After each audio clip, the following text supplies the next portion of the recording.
Hello, welcome to Gemstone Tarot. I haven't had the moon diary with me for a couple of days because I'm doing the monthlies, which you can find in the description box. They are slowly being added to. I'm going through a season of migraines at the moment, so something to do with allergies, God knows what. But that means they're coming out a bit slower than normal, but they're still coming out. I was going to ask you actually, how long does it take people to get up and get ready? Because for me, and I don't know if this is because I'm a Pisces or just because I'm a lazy sod, and this is for, I'm looking at my calendar here, Tuesday the 24th of February. It takes me at least 2 hours to get up and to do the things I have to do to kind of face the day, you know? And I don't mean that necessarily in a kind of stressful way.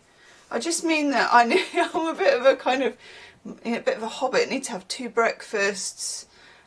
Need to have a certain amount of half and half coffee. You know, I need to sort of set myself up, and it takes, I'm starting to accept as I get older, it just takes longer and longer.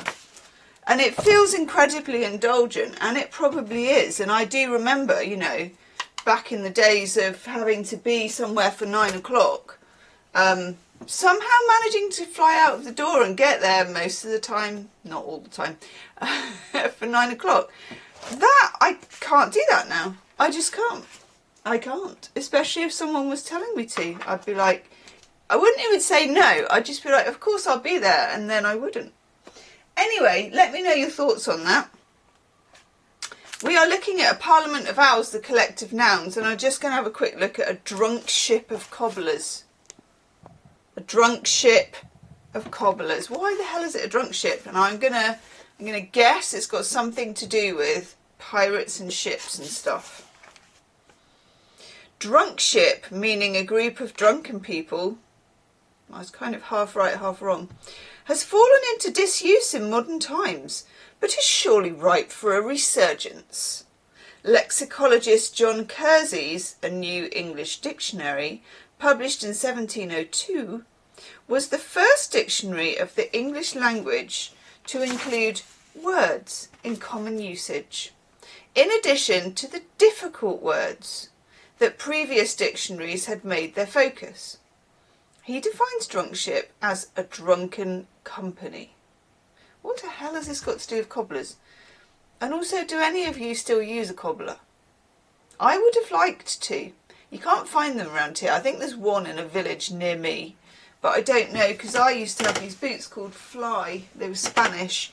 They cost a bomb, and the actual boot never fell apart, but the sole split. And I used to think, God, if I could only take it to a cobbler, I could carry on wearing them for years. Cobblers in medieval England were at the lower end of the tradesman's pecking order. Their job was simply to repair shoes, making them the poorer cousin of the shoemaker or the cordwainer who designed and made the shoes. I have a mild obsession with shoes. The reason for cobblers to have been singled out from amongst the other lowlier trades as being particularly prone to drunkenness is lost in the annals of time, but it's safe to assume they were representative of the working tradesmen of the day, and therefore probably enjoyed a drink or two once the week's work was done. I'm just going to turn my phone off because it's threatening to make a noise.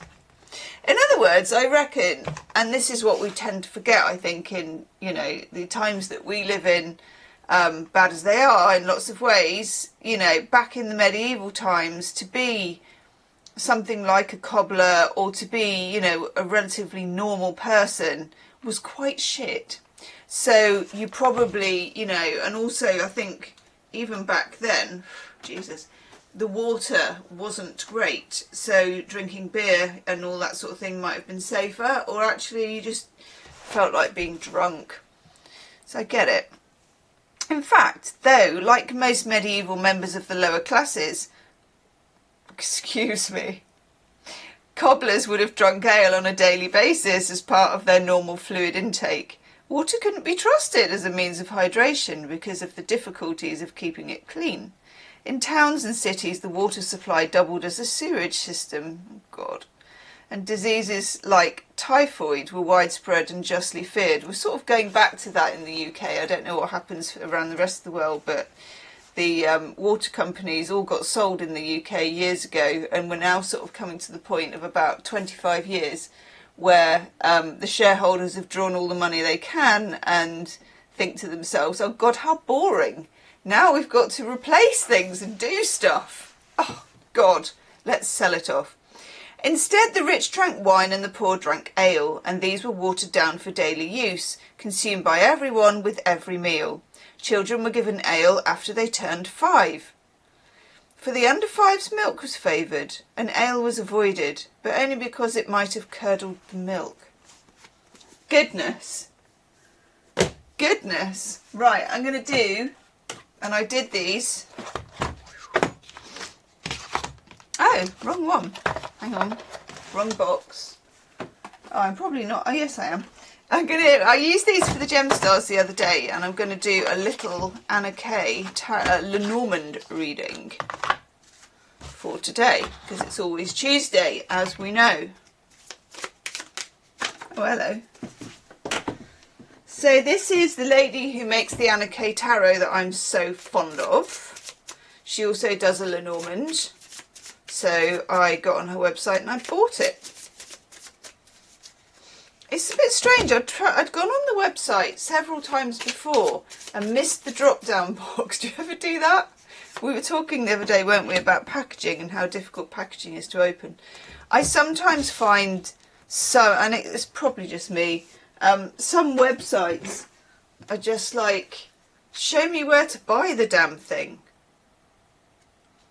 So yeah, I've been on there several times, and I'm embarrassed to say, well, not embarrassed actually, because I don't really care, but I had to email her and say, I want to buy your cards and I don't know how to. And she was so lovely and polite, and she very politely sort of said, if you go to blah and just put that down arrow, it will prove. And I was like, oh yeah. So then I bought them. Okay. Let's have a looky, see if we can. Just put some of my lovely Trader Joe's hand cream on. Thank you, Libby. Gosh, I still haven't moved that I'm up here box. What do you think of having me up on the right? Is that a bit weird? I fully appreciate that I haven't got around to doing the biddly bop yet either, and I will. Okay. So, we have the man, we have the ring, and we have the bouquet. I mean, what in the love reading is this? So, those of you who are waiting on a man, it's pretty nice, I have to say. It's a very sort of romantically driven kind of a reading. Those of you that aren't, I'm going to take a couple more cards. This is what happens with Lenormand. I always end up in a cross. I always think I'll just do 3, and then I never do. So, for those of you waiting on commitment, waiting on, we've got the bouquet, we've got the ring, we've got the man, waiting on some kind of advancement of a relationship, could be, you know, close friendship, but frankly it seems like much more like a romantic one. Zippity doo-dah, looks like it's game on. Get a room. Oof. Very interesting. Now, we also have... Ooh, someone just did a big cheer out of the window. They obviously heard the reading. They're like, whoof! I'll have me some of that. Don't mind if I do. No, wrong way. Okay, that's ish. It's not really built for crosses. Okay, we also have the child here, so... You know, there is a natural consequence here, so you may want to bear that in mind. But also I'm kind of reading for those of you maybe where this isn't about being romantic. This might be about pursuing an idea, like we had yesterday, which is a passion. You know, pursuing something in a masculine energy, which is direct, something which has a big connection with you. And the bouquet for me is that something is slightly gifted. You know, it's not necessarily something difficult to achieve, but it's more gifted. But also, I've got the child down here, and I've got the tower up here. And when we get the tower in Lenormand, for me, it's not the same as the tower in tarot, where You know, the tower in tarot is more of a breaking down of something. Lightning hits the tower, it's coming down, and, you know, all of the edifice of truth and the values of what that is are kind of crumbling all around you, ready to make way for new knowledge, or something you've ignored is being shown to you through the devastation. It feels like some of you are finding a way out of a locked childhood.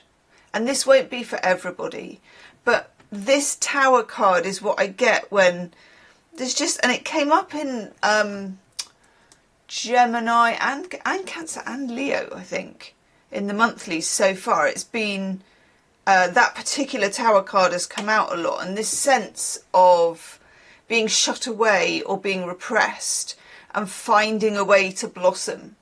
So I'm kind of getting that as well. So you may be having ideas, inspirations, and ways that you can walk your ideas forward.